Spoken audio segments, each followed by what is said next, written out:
Parinig ko po sa inyo itong interview ba ito nung siguro vlogger ito kay Sara Duterte.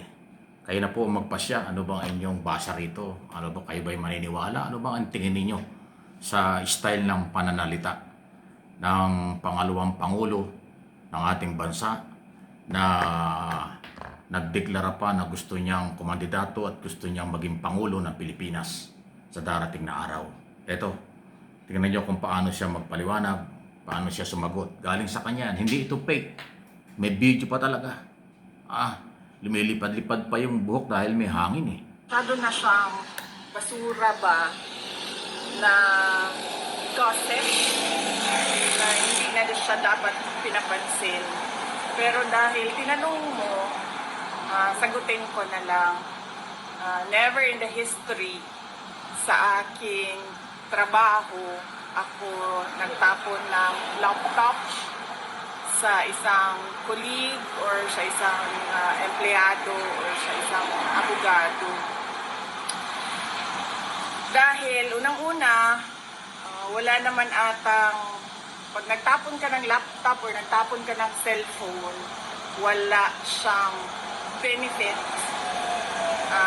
sa iyo.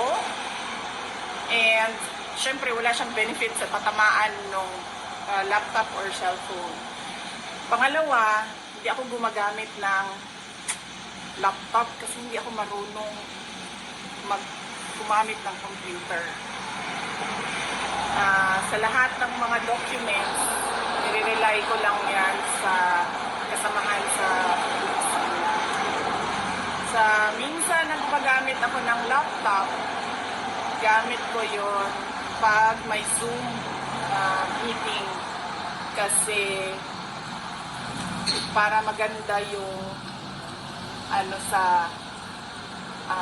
image, para maganda yung image sa Zoom meeting, laptop ang ginagamit ko, hindi cellphone. Sunod ay yung laptop ko, personal ko siya na laptop, binili ko siya, mahal siya, and hindi ko siya itatapon basta-basta. Sinasira siya at magastos bumili ng bagong laptop. Kasi tinatanong nyo bakit private yung laptop ko, hindi ma-afford na gobyerno yung gusto ko na laptop. So nagpabili ako ng laptop, sabi ng mga tao sa gobyerno hindi daw nila ma-afford yung laptop ko. So bumili ako sa sarili ko.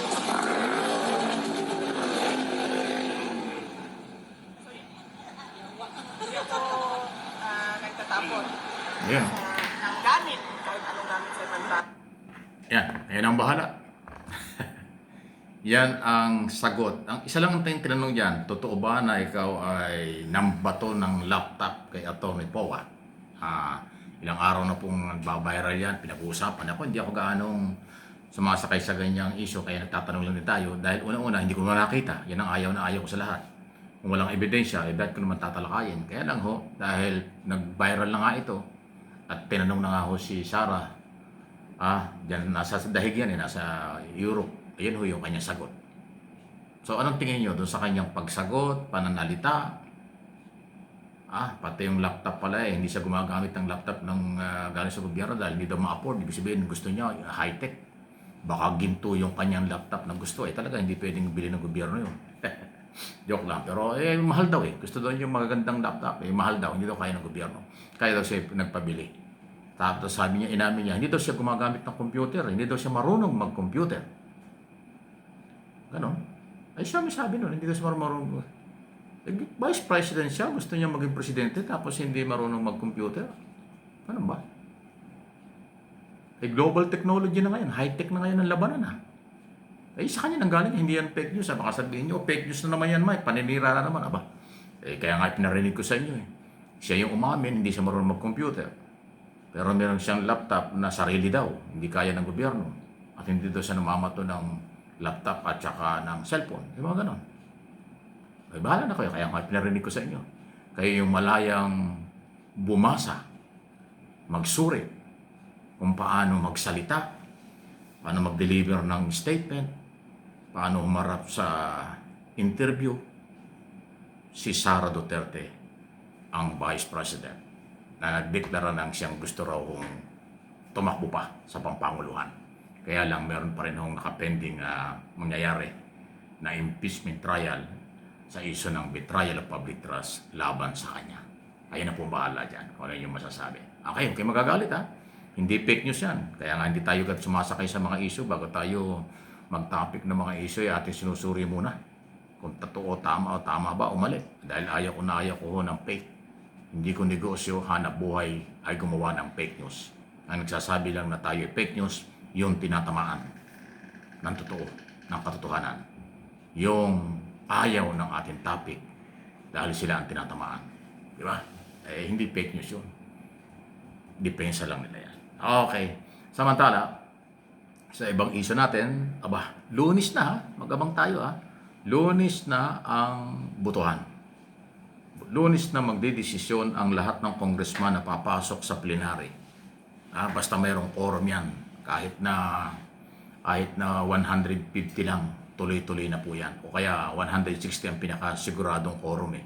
Kasi 300 plus ang congressman.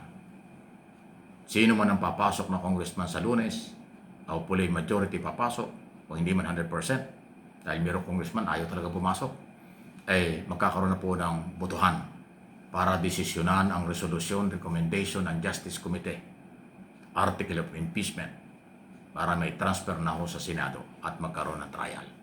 So ulitin ko ho, alas 3 ng hapon, kung di ako nagkakamali, sila ay nag-resume sa hapon.